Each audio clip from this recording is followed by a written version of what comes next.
안녕하십니까. 대통령입니다.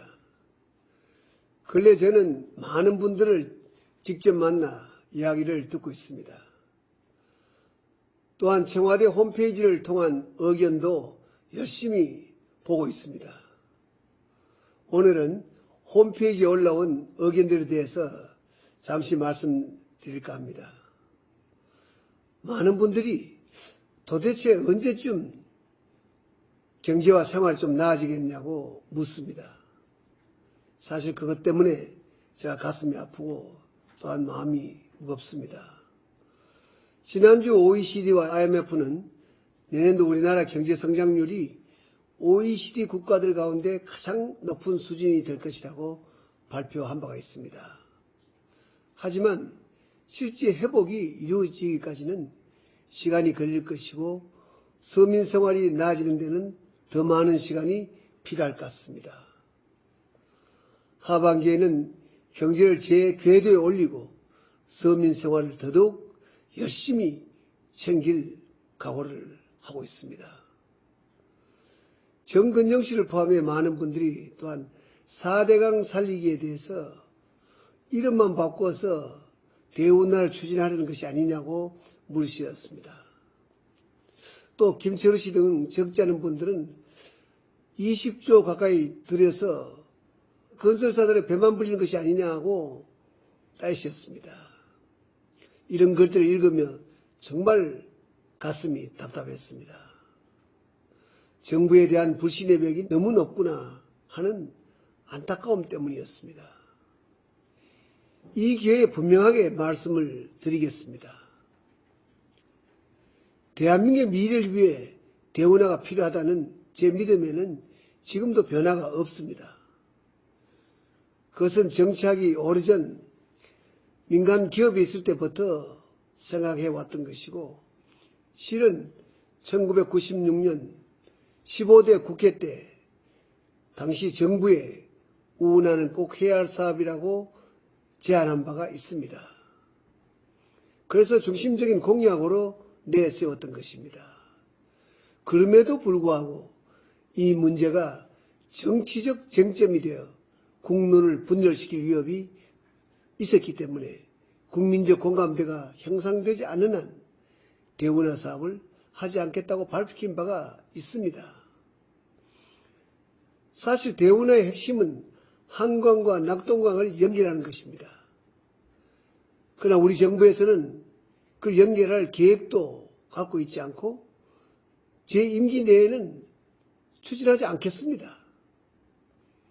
그렇다고 21세기의 가장 중요한 자원인 강을 이대로 둘 수는 결코 없습니다. 국민 여러분, 만약 한강을 그냥 놔두었다면 과연 오늘의 아름다운 한강이 되었을까요?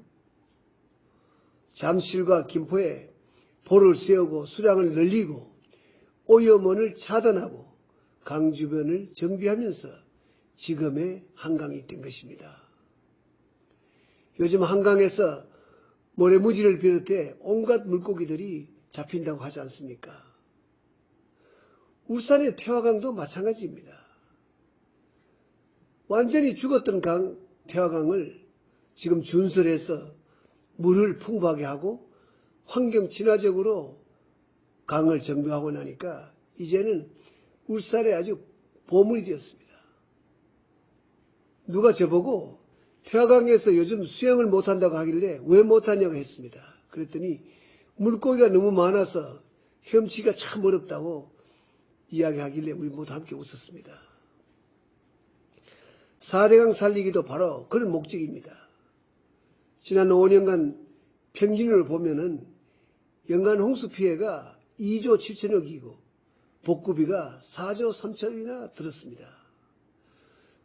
물도 풍부하게 확보하고 수질도 개선하고 생태 환경과 문화도 살리면서 국토의 jet줄인 강의 부가가치도 높이면 투입되는 예산의 몇십 배 이상의 가치를 얻을 수 있습니다. 이 문제에 대해서 더 이상 오해가 없으시기를 바랍니다. 저는 청계천도 그런 마음을 가지고 복원했습니다. 그렇게 달라진 청계천을 지금은 사업 초기에 그렇게 반대했던 분들까지 모두 행복하게 즐기고 있지 않습니까? 소통이나 국민 화합과 관련해서도 많은 의견을 주셨습니다. 박재영 씨는 국민을 섬기는 자세로 일하겠다는 취임식 때 선서를 잊지 말아달라고 간곡히 부탁했습니다. 박정주 씨 등 많은 분들께서도 우리 사회의 분열과 갈등에 대해 걱정하는 글을 남기셨습니다. 정말 저는 고마운 말씀이라고 생각합니다. 얼마 전 삼성경제연구소가 우리나라 사회 갈등 비용이 GDP의 27%에 해당된다는 조사 결과를 보고 저도 깜짝 놀랐습니다. 이 정치적 사회적 갈등과 분열상을 극복하지 않고서는 우리나라가 선진화되기 참 어렵다고 저도 절실하게 느끼고 있습니다. 아마 여러분도 그렇게 생각하실 줄 압니다. 최근 제가 얘기하는 중도, 실형도 무슨 거창한 이념을 이야기하는 것은 결코 아닙니다. 갈등하며 분열하지 말고 국가에 도움이 되고 특히 서민과 중산층에 도움이 되는 방향으로 우리의 마음을 모으자는 것입니다.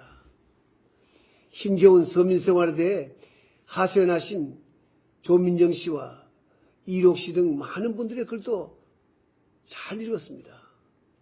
제안하신 대로 벌점 등으로 면허가 취소된 생계형 직업 운전자들에 대해서는 특별 사면을 적극 검토하도록 하겠습니다. 그렇지만 제 임기 중에 일어난 사회 지도층의 권력형 부정과 불법에 대해서는 이미 여러 차례 밝힌 대로 관용을 베푸지 않을 것입니다.